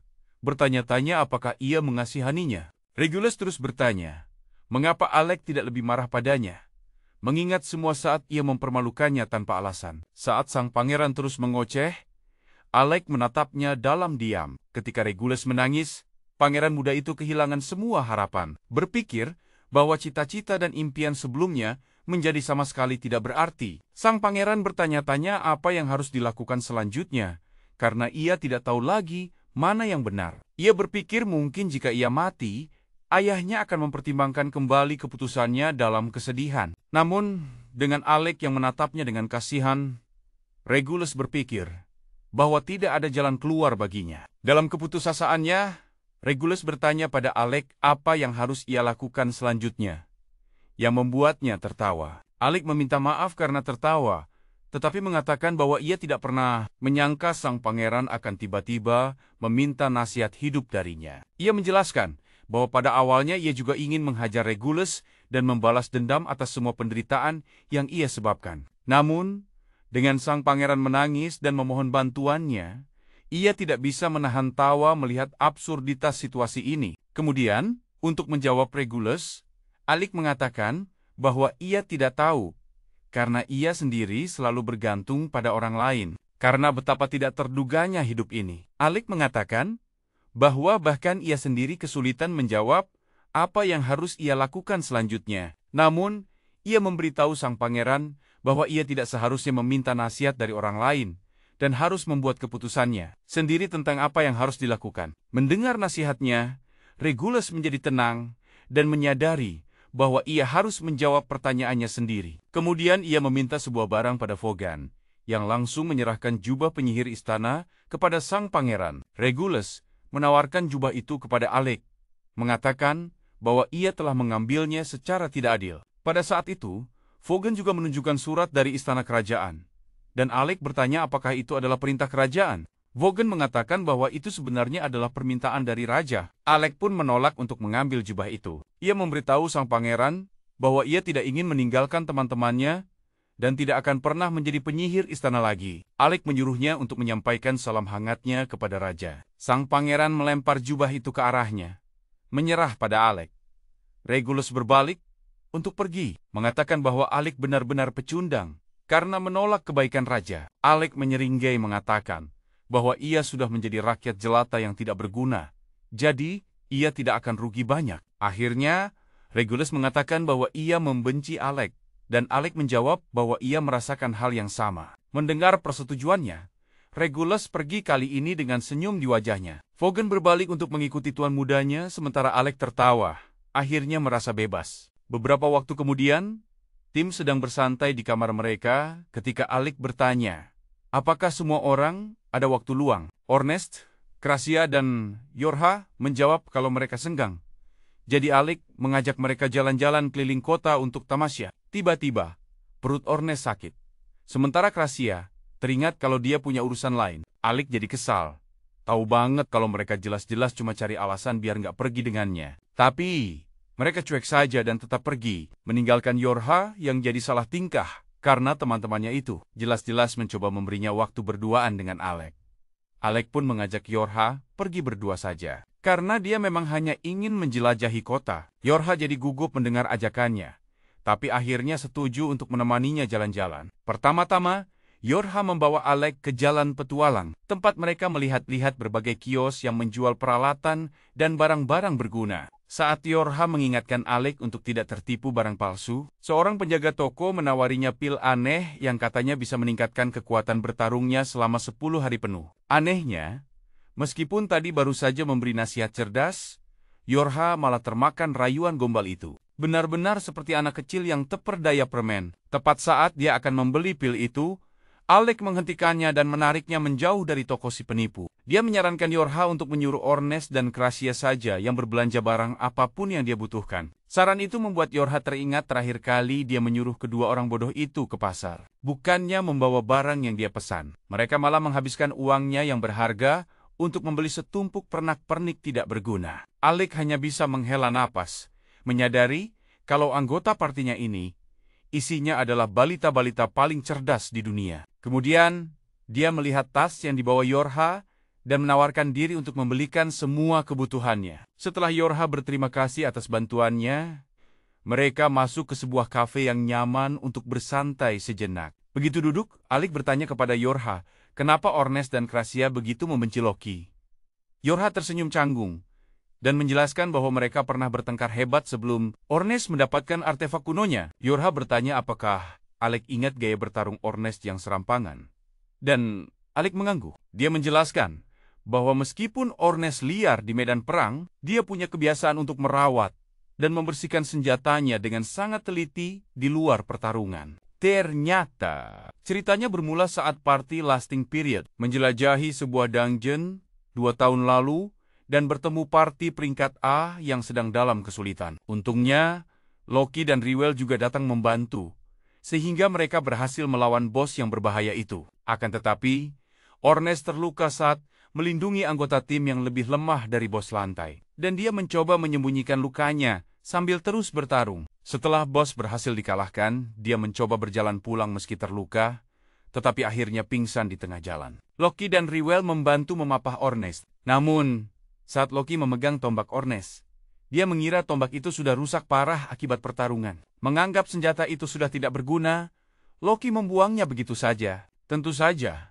hal ini membuat Ornest murka saat dia sadar. Yorha yakin sebenarnya masalahnya tidak akan jadi sebesar ini, karena Loki benar-benar tulus membuang senjata yang dia kira sudah rusak. Sayangnya, Loki malah mengatakan pada Ornest bahwa dia terlalu peduli pada barang sekali pakai, yang sontak membuat Ornest naik pitam. Yorha menjelaskan bahwa sejak insiden itu, hubungan Ornest dan Loki selalu tegang. Alec akhirnya mengerti kenapa Ornest begitu membenci Loki, tapi dia jadi penasaran kenapa Krasia juga ikut-ikutan tidak menyukainya. Oh, kalau itu, Yorha bilang Krasia hanya berpikir kalau Loki itu menyebalkan. Mereka berdua pun tertawa melihat betapa kekanak-kanakannya teman-teman mereka. Setelah selesai minum kopi, keduanya kembali keluar untuk menjelajahi pasar. Tak lama, pandangan Yorha tertuju pada sebuah gelang elf langka yang bisa meningkatkan kekuatan sihir seseorang. Meskipun dia sangat menginginkan aksesori itu, harganya terlalu mahal untuknya. Alec menawarkan diri untuk membayarnya,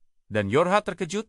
Alec mau menghabiskan begitu banyak uang untuknya. Alec mengatakan bahwa karena Yorha adalah pemimpin tim, akan sangat membantu semua orang jika dia menjadi lebih kuat. Melihat dukungannya, Yorha menerima hadiah itu dengan senyum lebar. Sisa hari itu mereka habiskan dengan terus menjelajahi berbagai atraksi di kota. Menjelang malam, Mereka memandangi matahari terbenam yang indah bersama-sama. Yorha bertanya apakah Alec menyukai kota Fizel, dan Alec mengangguk, mengatakan kota ini jauh lebih hidup daripada Galdana. Mendengar nama kota kekaisaran itu, raut wajah Yorha berubah serius dan meminta Alec untuk menjawab pertanyaannya sekali lagi.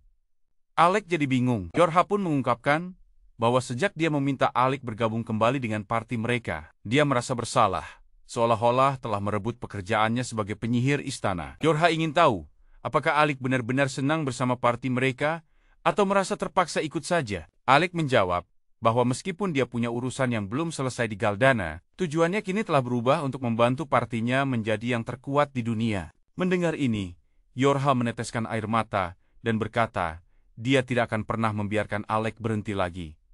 Alec tersenyum, tapi Yorha menggodanya dengan mengatakan akan menyuruh Ornes mengejarnya jika dia berani membantah. Suasana pun kembali ceria, dan Yorha merasa senang karena Alec mau menceritakan perasaan terdalamnya. Namun, tiba-tiba Alec menjadi serius dan mengatakan bahwa dia juga ingin mendengar perasaan Yorha yang sebenarnya. Yorha terkejut dan langsung mengira Alec akan menyatakan cinta padanya. Tapi Alec kemudian menjelaskan bahwa Ornes menekannya untuk membicarakan kekhawatirannya dengan tim. Dan itulah sebabnya dia curhat pada Yorha.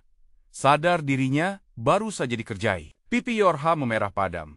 Sementara Alec hanya bingung melihatnya begitu malu. Keesokan harinya, saat Alec sedang tidur nyenyak di tempat tidurnya, Ornes tiba-tiba menarik selimutnya. Melihat ada buku di samping Alec, Ornes bertanya-tanya, apakah Alec begadang semalaman untuk membaca? Alec mengangguk, mengatakan penting untuk terus mengikuti perkembangan informasi. Tapi Ornes menyuruhnya untuk memperbaiki jadwal tidurnya. Kemudian, Ornes melemparkan pakaian Alec ke wajahnya dan menyuruhnya bersiap-siap. Akhirnya, dengan perasaan segar, Alec bertanya pada Ornes, apakah mereka akan melakukan rutinitas seperti biasa? Dan Ornes dengan semangat menyetujuinya. Setelah berpakaian, kedua pemuda itu pergi keluar untuk berlatih tanding pedang. Melihat mereka bertarung, Yorha heran, kenapa mereka tidak pernah mengambil waktu untuk bersantai. Dia memperingatkan keduanya untuk tidak berlebihan.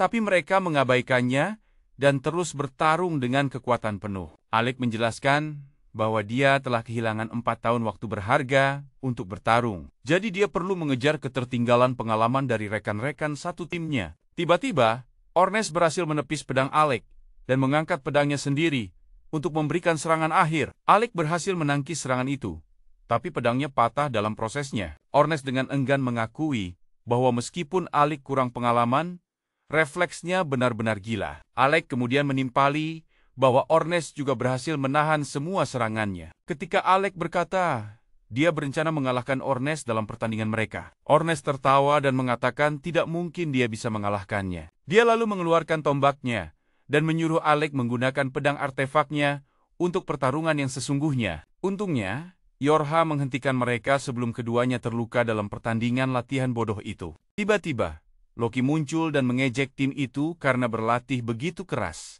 lalu menawarkan beberapa nasihat ahlinya. Tentu saja, mereka semua mengabaikannya dan pergi untuk menjelajahi dungeon. Loki tersenyum dan berkata, mereka seharusnya memperlakukannya lebih baik, karena dia baru saja membuat mereka naik pangkat menjadi peringkat S. Hal ini mengejutkan semua orang, dan Yorha dengan cepat mencoba mengambil sertifikat promosi itu darinya. Namun, Loki menjauhkannya dari jangkauan Yorha, mengatakan bahwa dia hanya akan memberikannya jika Ornes meminta maaf padanya. Saat Loki mulai menertawakan penderitaan Ornes, Kresia memukul kepalanya karena sikap kekanak-kanakannya. Dia kemudian memberikan surat itu langsung kepada Yorha, dan Rywell mengucapkan selamat kepada Lasting Period karena telah mencapai status peringkat S setelah menerima surat itu. Yorha melompat kegirangan, merasa selangkah lebih dekat untuk mencapai mimpinya. Kemudian, Kresia mengingatkan Alec bahwa setelah mencapai peringkat S, dia sekarang memenuhi syarat untuk menjelajahi dungeon Arkarna yang legendaris. Alec bertanya-tanya, kenapa dungeon itu begitu istimewa? Rywell pun menjelaskan bahwa dungeon Arkarna bahkan lebih sulit daripada lantai 64 yang mereka alami sebelumnya. Alec terkejut mendengarnya. Jadi Rywell menawarkan untuk memberinya beberapa tips dalam menjelajahi dungeon baru itu. Kresia menambahkan bahwa tim mereka masih berutang budi karena telah menyelamatkan nyawa mereka. Jadi mereka bersedia membantunya kapanpun dia butuh. Tiba-tiba, Loki menyela pembicaraan dan mencoba menggoda Yorha dan Krasia. Namun, mereka pura-pura menganggap Loki baru saja menawarkan untuk mentraktir mereka semua makan besar sebagai perayaan promosi, dan para lelaki pun jadi bersemangat untuk makan. Merasa gugup, Loki mencoba beralasan bahwa dia harus membatalkan rencana itu karena ada rapat tim yang mendesak. Sial, bajinya. Krasia langsung membongkar kebohongannya dan memberitahu semua orang bahwa mereka tidak punya rapat sama sekali. Alhasil, Loki pun diseret untuk membayar makanan mereka. Beberapa saat kemudian, mereka semua sudah duduk di restoran dan Reuel memulai perayaan dengan sorak-sorai. Sambil makan, Alec masih tidak percaya bahwa dia sekarang berada di party peringkat S. Ornes memperhatikan Alec yang bergumam sendiri dan curiga. Alec merasa tidak pantas mendapatkan peringkat itu tanpa usaha. Dia marah dan menyuruh Alec untuk berhenti merasa seperti seorang penipu. Tapi Alec meyakinkannya bahwa dia tidak berpikir seperti itu. Ornes kemudian menyatakan bahwa promosi ini hanyalah awal dari perjalanan mereka untuk menjadi yang terkuat di dunia, dan memperingatkan Alec bahwa dia akan menghajarnya jika dia berani bertingkah aneh. Deklarasi penuh semangat itu membuat semua orang menjadi lebih berapi-api. Saat mereka mulai memesan lebih banyak makanan, Loki berteriak histeris karena kartu kreditnya menunjukkan angka negatif. Malamnya, Yorha merasa lelah setelah seharian merayakan. Krasia yakin bahwa Alec adalah alasan Yorha terlihat begitu bahagia akhir-akhir ini. Tiba-tiba, resepsionis guild keluar dan memberitahu Krasia bahwa ada seorang pasien yang membutuhkan bantuan darurat. Krasia mengikutinya masuk dan menyembuhkan pasien itu. Dan si resepsionis berterima kasih atas bantuannya. Melihat banyak petualang lain yang terluka di ruangan itu, Krasia bertanya-tanya, bagaimana bisa begitu banyak orang terluka? Resepsionis itu menjelaskan bahwa baru-baru ini, sebuah kelompok kriminal bernama Shadow Guild telah menargetkan para petualang. Tepat pada saat itu, Lafiel masuk ke ruangan bersama sekelompok petualang lain yang terluka dan membawa Krasia, menjelaskan bahwa gadis ini adalah Olivia dari Party Nameless. Dia menyerahkan penanganan situasi kepada Krasia, yang segera mulai memeriksa luka-luka Olivia. Melihat bekas luka besar di tubuhnya, dia bertanya-tanya apakah Olivia diserang oleh pendekar pedang jarak dekat. Saat Krasia berpikir untuk membiarkan gadis itu beristirahat, Olivia tiba-tiba terbangun dan bertanya di mana dia berada. Krasia memberitahunya bahwa dia ada di guild karena guild master membawanya ke sini untuk dirawat. Krasia bertanya pada Olivia apa yang terjadi padanya di dungeon, dan Olivia menjadi marah saat teringat akan seorang pengkhianat. Bingung, Krasia bertanya siapa yang dia maksud, tetapi Olivia bangkit untuk mencari orang yang telah mengkhianatinya itu. Krasia menyuruhnya untuk berbaring, karena tubuhnya tidak akan kuat, tetapi Olivia berpikir dia masih bisa bertarung dengan sedikit penyembuhan cepat. Namun, Krasia dengan keras kepala menolak dan memberitahunya bahwa jika dia terus memaksakan diri dengan luka-luka seperti itu, dia akan berakhir menghancurkan tubuhnya sendiri. Marah, Olivia mengatakan bahwa Krasia tidak akan bisa mengerti perasaannya, tetapi dia jatuh kembali ke tempat tidur karena kelelahan. Saat Olivia tertidur, Krasia mulai membersihkan lukanya dengan kain basah. Melihat semua bekas luka di tubuhnya, dia menyadari bahwa Olivia juga memiliki banyak luka lama dari pertempuran yang tak terhitung jumlahnya. Olivia adalah salah satu petarung pedang terbaik kerajaan, jadi Krasia bertanya-tanya, siapa yang bisa melakukan ini padanya? Akhirnya, dia merapalkan mantra penyembuhan pada Olivia untuk membantunya pulih lebih cepat. Setelah berusaha begitu keras, Krasia tertidur di samping tempat tidur dan tetap bersama Olivia sampai pagi. Sementara itu, Alex sedang membaca buku tentang Dungeon Arcana untuk melakukan riset. Tiba-tiba, seorang anak laki-laki yang duduk di depannya mengganggu bacaannya. Alex heran, kenapa anak itu tahu namanya. Tapi si anak hanya meminta Alex untuk membelikannya es krim terlebih dahulu. Saat mereka duduk di kedai es krim, Alex memperhatikan anak kecil itu melahap seluruh stok es krim mereka. Dia mengingatkan anak itu untuk memperkenalkan diri. Lalu anak itu mengungkapkan bahwa namanya adalah Luork dari party peringkat S, Nameless. Luork menjelaskan bahwa dia ingin berbicara dengan Alex karena dia penasaran seberapa jauh Alex telah menjadi lebih kuat. Alex bertanya apa pendapatnya tentang dirinya, dan Luork mengatakan bahwa dia adalah pengganti yang sempurna. Alex bingung, tetapi anak yang ceria itu kemudian mengundangnya untuk bergabung dengan timnya dalam perjalanan mereka berikutnya.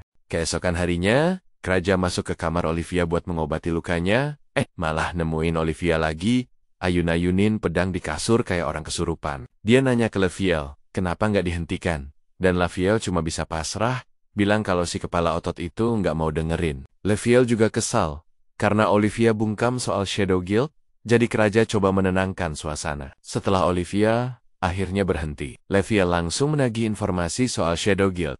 Tapi Olivia tetap nggak mau ngomong, malah ngeluh ke Keraja kalau kakinya nggak bisa digerakin. Lafiel jadi makin naik pitam, karena merasa nggak dihargai. Tapi Keraja langsung menendangnya keluar kamar, supaya dia bisa ganti perban Olivia dengan tenang. Begitu Lafiel pergi, Keraja langsung pakai sihir penyembuhnya, dan membalut kaki Olivia, sambil bilang kalau dia bakal bisa gerak lagi setelah istirahat sebentar. Olivia jadi heran, kenapa Keraja nggak ikut-ikutan menanyainya soal informasi. Keraja pun menjelaskan kalau dia nggak mau membuat Olivia merasa tertekan. Olivia memuji Keraja atas kebaikannya. Saat Keraja dengan rendah hati menerima pujian itu, Olivia tiba-tiba minta maaf karena sudah bersikap kasar padanya sebelumnya. Tanpa diduga, Keraja menempelkan tangannya di dahi Olivia dan memberinya sebuah ciuman, yang sukses bikin Olivia salah tingkah. Keraja menjelaskan kalau itu cuma cara penyembuhan lain untuk mengurangi stresnya, yang tentu saja membuat Olivia kaget. Tindakan menenangkan itu mengingatkan Olivia pada masa kecilnya, saat ibunya biasa mencium dahinya untuk menghentikan tangisnya. Teringat kenangan manis itu,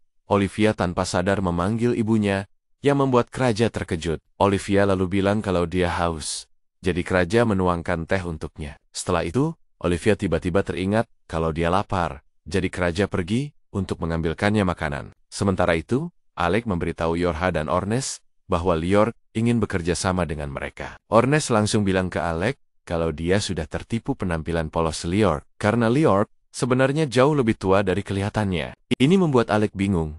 Jadi Yorha menjelaskan kalau Lior adalah seorang elf yang bisa hidup sangat lama. Ornes kemudian bertanya pada Alec tentang detail labirin. Alec pun teringat kalau tim Lior akan menuju ke lantai 72, yang merupakan lantai kedua terakhir di labirin itu.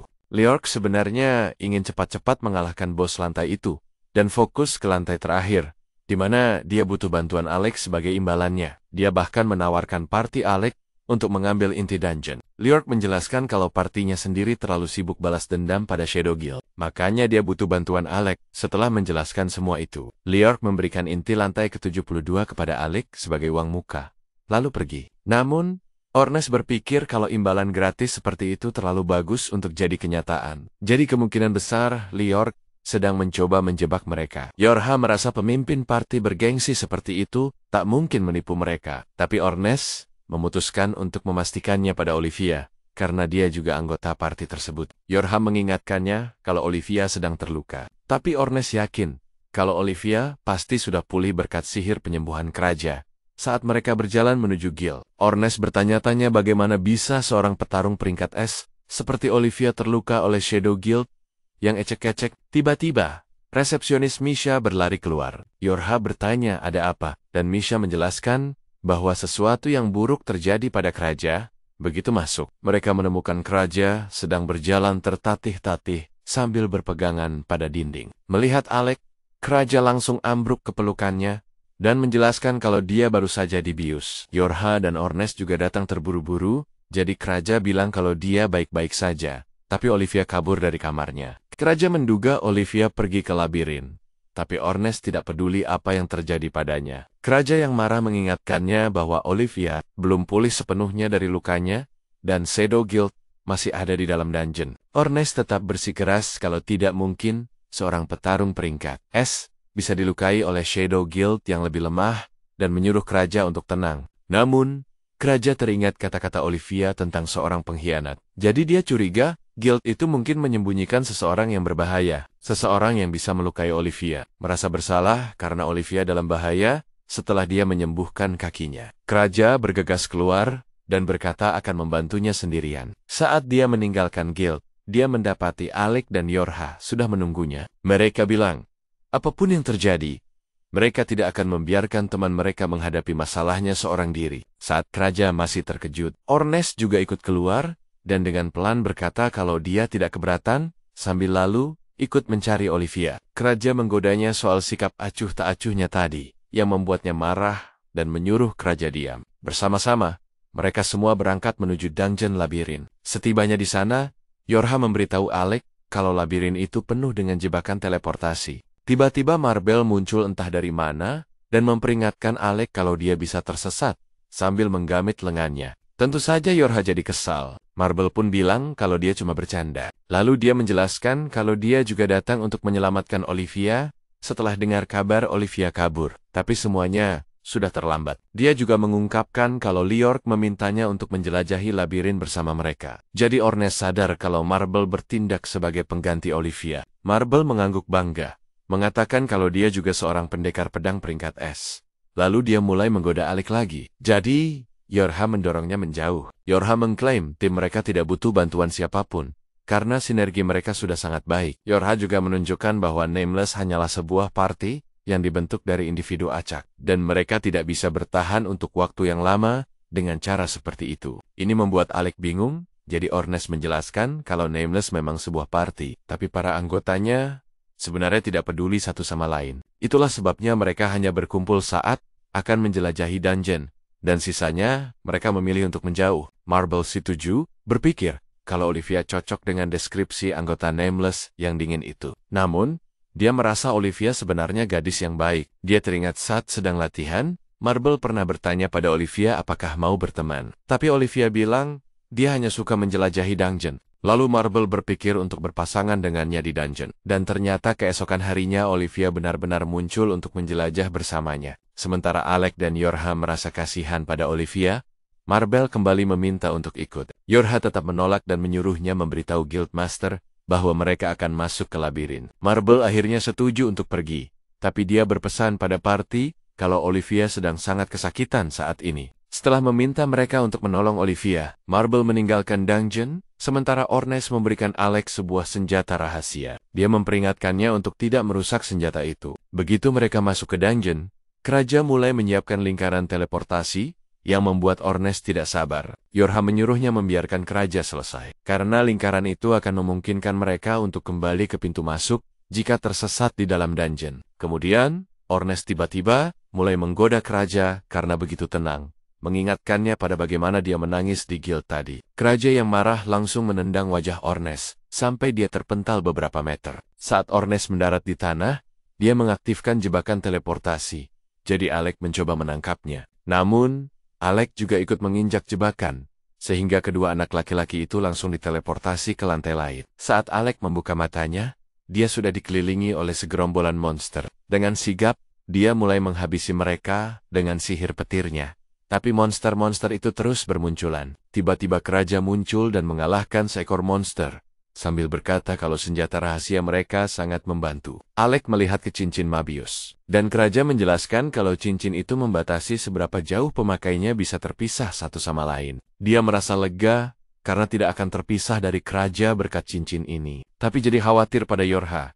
Keraja mulai menggodanya, karena begitu khawatir pada Yorha, dan bertanya, apa dia tidak mau menjelajahi dungeon berdua saja dengannya. Alec jadi salah tingkah, dan Keraja akhirnya berhenti bercanda, mengatakan kalau Yorha akan baik-baik saja selama ada Ornes di sisinya. Lalu, saat mereka berdua masuk lebih dalam ke dungeon, Keraja mengeluh kalau Alec membuatnya terteleportasi ke ruangan paling bau yang pernah ada. Di perjalanan, mereka bertemu gerombolan monster lain, tapi Keraja membantu Alec membereskan semuanya. Dia memuji Keraja karena begitu mahir menggunakan pedang, padahal dia seorang pemanah. Keraja pun menjelaskan kalau dia hanya tidak mau disebut beban oleh Ornes. Setelah mengalahkan gerombolan monster itu, mereka lanjut bergerak, dan Keraja mengingatkan Alec betapa hebatnya dia dengan senjatanya sendiri. Dia menyadari Alec tidak bisa bertarung sebaik itu tanpa menggunakan sihir pendukung, dan Alec hanya tertawa. Rahasianya sudah terbongkar. Keraja bilang tidak mungkin dia bisa menyembunyikan sihir pendukungnya tanpa mencapai level Yorha, tapi Alec merasa tidak akan bisa menyamainya dalam waktu dekat. Alec berhenti berlari, yang membuat Keraja bingung. Melihat perban berdarah di dekatnya, dia berpikir mereka sudah dekat dengan lokasi Olivia. Sementara itu, Yorha dan Ornes lari dari pasukan monster yang sangat besar. Yorha bertanya pada Ornes, kenapa dia berpikir membuka pintu acak adalah ide yang bagus. Ornes menjawab kalau dia hanya suka misteri. Untuk membantu mereka melawan monster, Yorha menciptakan sebuah panggung tanah raksasa yang memberi mereka posisi lebih tinggi. Ornes memanfaatkan kesempatan ini untuk langsung menyerang monster terbesar, dan Yorha menyadari kalau dia menggunakan terlalu banyak stamina. Untuk meningkatkan staminanya, Yorha menggunakan sihir pendukungnya, yang memungkinkan Ornes menembus lurus pasukan raksasa itu dan memenggal kepala pemimpin mereka. Setelah bosnya mati, sisa monster lainnya ketakutan dan melarikan diri. Yorha memuji Ornes atas penampilannya yang luar biasa. Tapi Ornes bilang, pujian itu seharusnya diberikan pada Alec. Ornes berpikir Alec butuh pujian untuk meningkatkan kepercayaan dirinya. Tapi mungkin saja Marble sudah cukup memberikannya. Tiba-tiba, mereka menemukan monster ganas yang terpotong-potong oleh satu tebasan. Yorha sadar kalau itu sebenarnya adalah mayat bos lantai, dan bertanya-tanya siapa yang bisa mengalahkannya dengan begitu mudah. Orange Miniairigai yakin kalau ini sudah pasti perbuatan sang master pedang. Melia, di bagian lain dungeon, seorang pria dari Shadow Guild bernama Gloria memuji Melia atas kekuatannya. Dia berpikir kalau keberhasilan Melia mengalahkan Olivia adalah pencapaian yang jauh lebih hebat daripada sekadar menebas bos lantai. Melia menjelaskan kalau dia kenal Olivia, jadi dia bisa dengan mudah memprediksi gerakannya. Gloria mengangguk, mengerti alasan kenapa Olivia begitu kaget setelah melihat Melia. Dia lalu bertanya-tanya, kenapa Melia mengkhianatinya, padahal mereka saling kenal. Melia pun memberitahunya kalau dia punya alasan sendiri. Dia bilang pada Gloria kalau kepentingannya sejalan dengan para petinggi Shadow Guild, tapi dia punya tujuan pribadi. Gloria jadi penasaran. Lalu Melia mengatakan kalau dia bosan menjadi begitu kuat dengan bergabung di Shadow Guild. Dia ingin merasakan sesuatu yang bisa meningkatkan kekuatannya. Lebih jauh lagi, Gloria berpikir Melia terlalu terobsesi pada kekuatan, tapi dia mengabaikan keinginan anehnya itu. Kemudian, beberapa bawahannya memberitahu kalau ada party lain yang sedang menjelajahi dungeon. Jadi dia bertanya-tanya apakah mereka dari Nameless. Bawahannya bilang dia tidak bisa memastikan identitas mereka. Jadi Melia berharap orang yang dicarinya ada di antara mereka. Gloria penasaran dengan individu misterius ini. Tapi Melia hanya memerintahkan bawahannya untuk menghabisi party itu secepatnya. Pria itu dengan semangat menelan sebuah pil aneh, bersiap untuk pergi ke tempat lain. Kraja dan Alec akhirnya menemukan Olivia sedang duduk di pojokan. Dia kaget melihat mereka di sana dan meminta Kraja untuk menyembuhkannya lagi. Kali ini Kraja menolak, tahu kalau Olivia hanya akan kabur lagi jika dia melakukannya. Lalu Olivia meminta Alec untuk menyembuhkannya, tapi Alec menjelaskan kalau dia tidak bisa menggunakan sihir penyembuhan.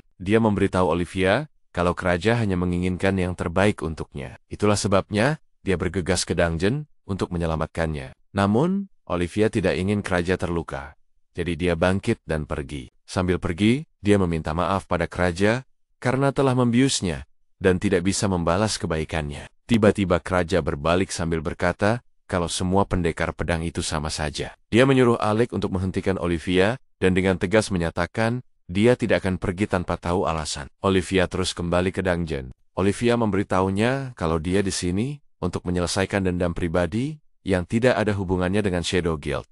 Lalu, Alec mengingatkannya kalau Marble juga khawatir padanya. Tapi Olivia tetap tidak bergeming. Dia memberitahu mereka kalau dia datang ke dungeon untuk mencari masternya yang telah membunuh ibunya. Saat Alec dan Kraja terdiam kaget mendengar berita itu, Olivia berjalan menuju lingkaran teleportasi dan memperingatkan mereka untuk tidak menghalangi jalannya. Kraja dengan cepat mengejarnya, dan mereka semua akhirnya berteleportasi bersama ke sebuah lantai yang dipenuhi dengan monster-monster raksasa.